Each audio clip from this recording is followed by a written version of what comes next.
You're listening to the Cyberwire Network, powered by N2K.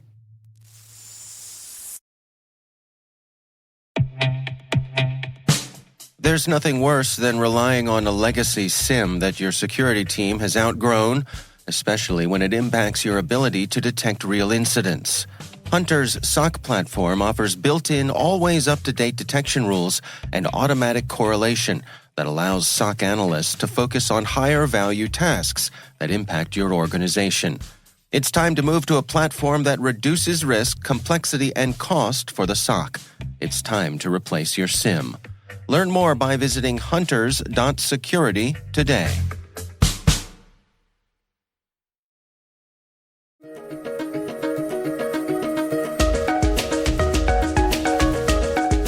Hello, everyone, and welcome to the CyberWire's Research Saturday. I'm Dave Bittner, and this is our weekly conversation with researchers and analysts tracking down the threats and vulnerabilities, solving some of the hard problems, and protecting ourselves in a rapidly evolving cyberspace. Thanks for joining us.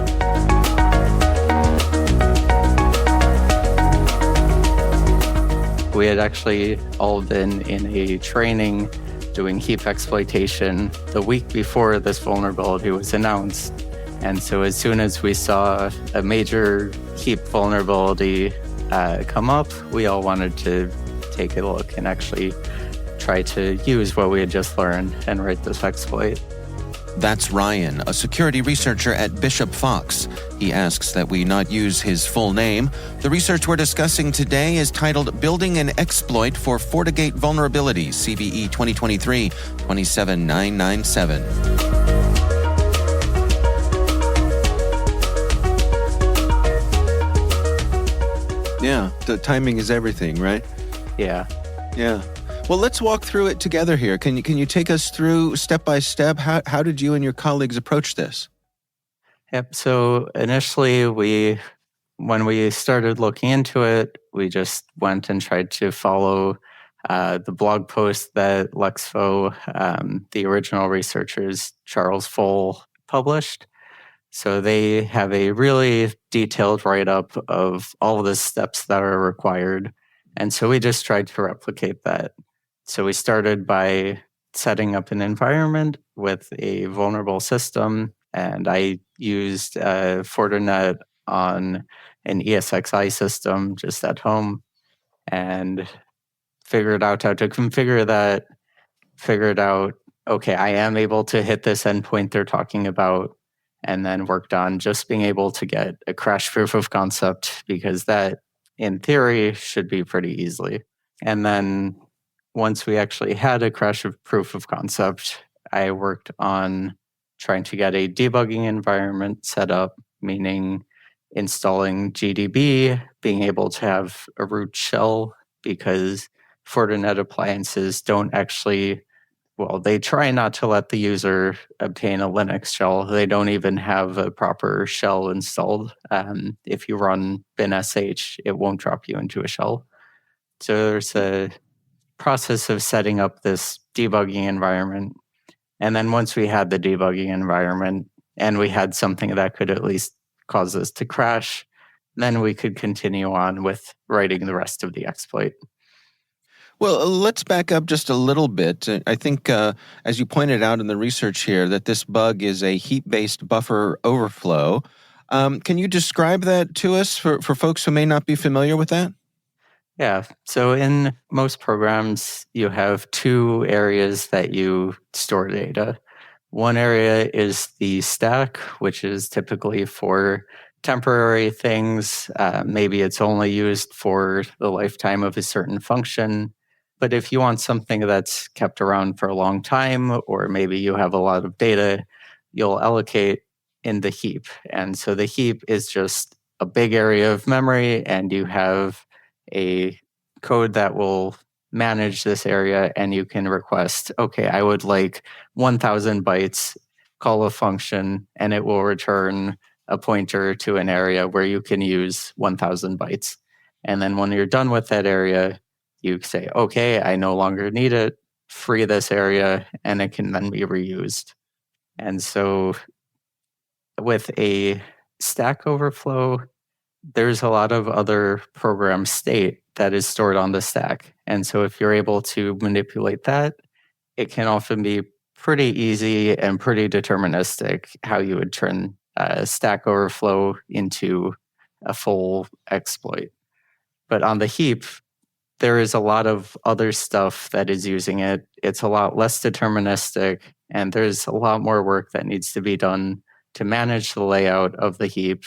And there's less program state that's directly usable to get code execution. There's often a lot more setup and crafting fake objects and a lot more really deep stuff that you have to do to actually get a successful exploit. Well, walk us through, how did you trigger your first crash? Yeah, so the actual bug relies on a difference between using two definitions of the size of the request that you're sending. So one definition is just the length of the request. It's a string, so it can check how long the string is. The other definition is that there's a size field embedded in this message that you're sending. It actually misinterprets the sizes.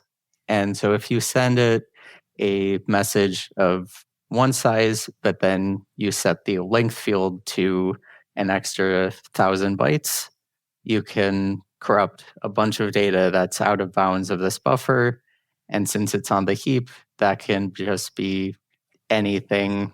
There's some amount of manipulation you can do to make sure it crashes. Sometimes it won't crash.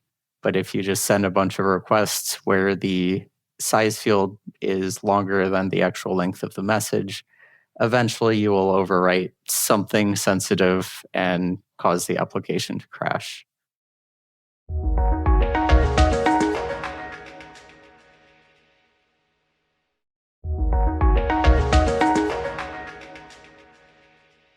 So you achieve your first crash here, then what do you set out to do next?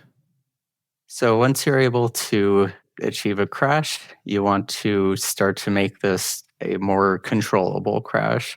So instead of writing to some unknown area in the heap, you want to actually know that immediately after my buffer is some object where there's a field that would be useful to overwrite. So you try to set up the allocations and deallocations on the heap such that when you overflow your buffer and write data out of bounds, you are writing to something that you know, and you can overwrite in a much more controlled way. So instead of trying to generate a crash just by throwing random data, you want a crash where you actually know what you're doing, control what you're overwriting, and get a more controlled crash. Are you able to read the heap ahead of time to sort of map out what exists in there and how it's being allocated? No. So in this case, you would rely on knowing how the program works and understanding that even though it can feel non-deterministic, there is a level of determinism where you can control exactly which data you're sending and know that if I send this data, this will be the actual layout of the heap. So in this case, each time you make a request, there are two buffers that get allocated in this region that you're manipulating. And the first buffer is a structure that is set up for the SSL context. And the second buffer is a structure that contains your actual data. And through a bit of manipulation, you can swap that order so that you have your buffer followed by this SSL structure. And as long as you do your best to minimize any other noise and control the exact allocations that are occurring, you can make sure that you will reliably have this layout. What is your ultimate goal here in this exercise? What are you looking to achieve? So the ultimate goal is remote code execution. And with this specific setup, there's a pointer in this SSL structure that is a code pointer.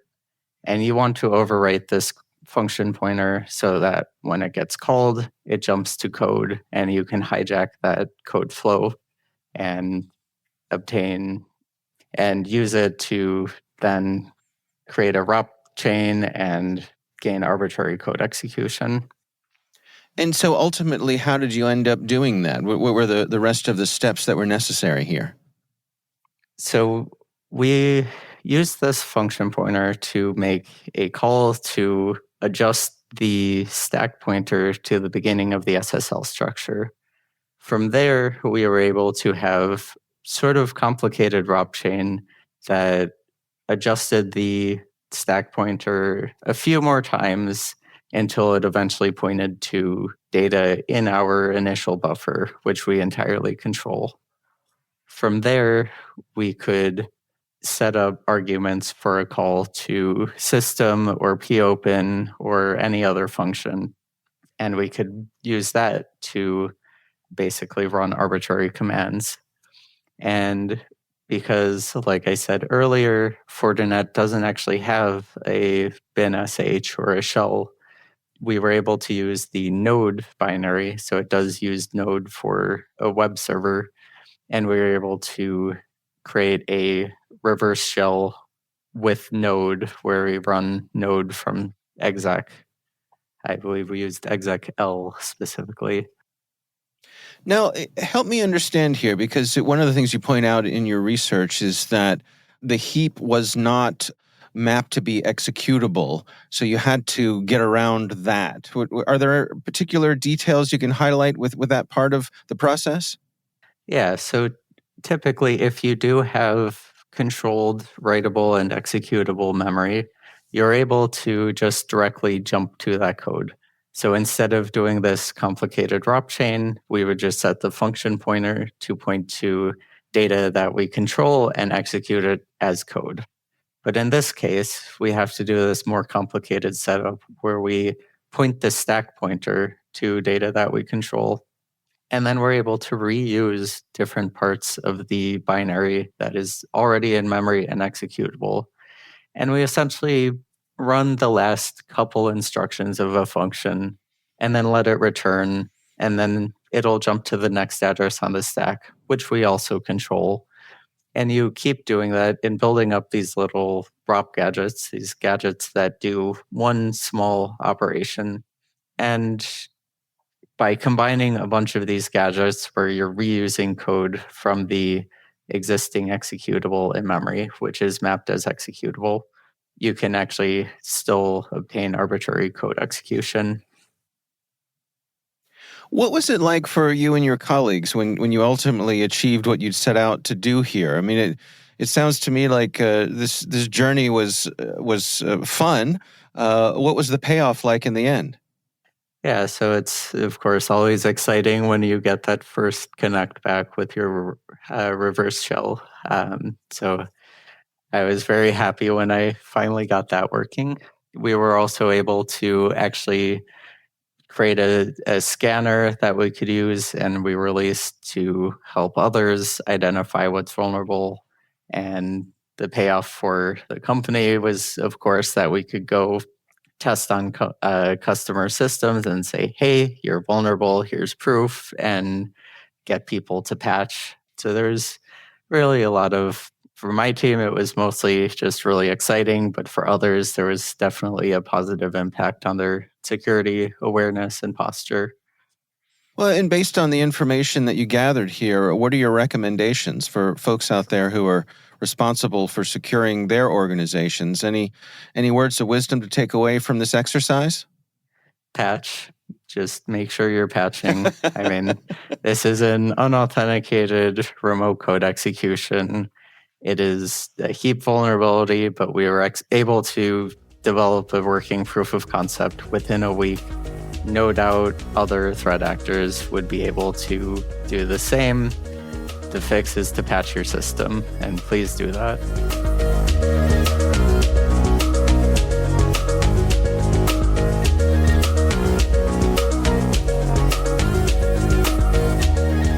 Our thanks to Ryan from Bishop Fox for joining us.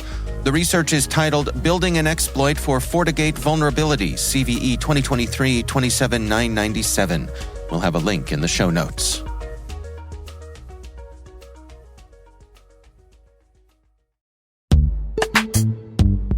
This episode is supported by Code Comments, an original podcast from Red Hat.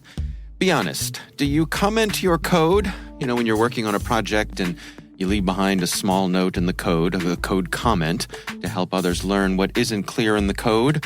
Sometimes we leave comments for other people. Sometimes we leave comments for ourselves, a type of breadcrumbs. There's a lot of work required to bring a project from purchase to production, and the documentation doesn't always cover changing team dynamics. So the Code Comments podcast, which is hosted by Jamie Parker, he's a Red Hatter and an experienced engineer. In every episode, Jamie recounts the stories of experienced technologists from all across the industry who share what they've learned from implementing new technology. So if you're interested in real stories from real people going through real change, check out the Code Comments podcast. You can search for Code Comments in your podcast player. We'll also include a link in the show notes. My thanks to Code Comments for their support.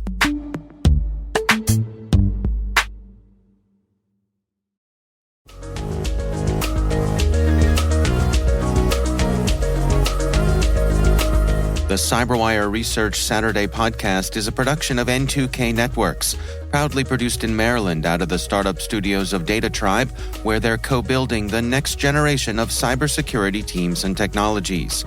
This episode was produced by Liz Irvin and senior producer Jennifer Iben. Our mixer is Elliot Peltzman, our executive editor is Peter Kilpie, and I'm Dave Bittner. Thanks for listening.